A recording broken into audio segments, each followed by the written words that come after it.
ไปอีก3 วันค่ะพี่นิมกลับมาติดตามในเวลา 12 นาฬิกาเลยค่ะโอ้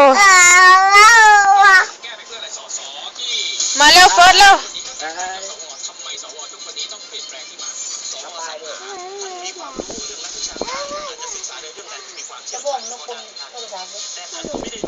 ฟุกเฟิร์สเฟิร์ส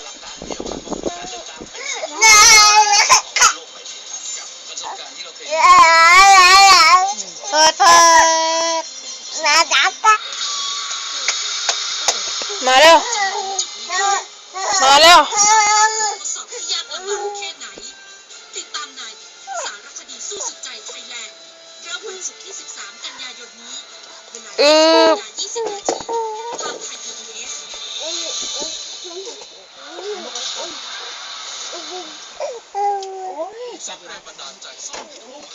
ยาไหมน้อง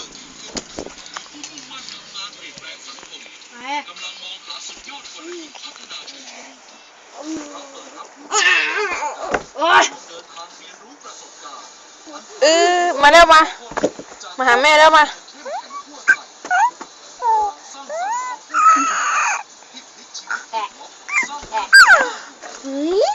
เอาอย่างมาพูดอะไรมานี่เร็วมานี่อร่อยจังสิยังตั้งใจมันดูขมด้วยมองการ์ตูน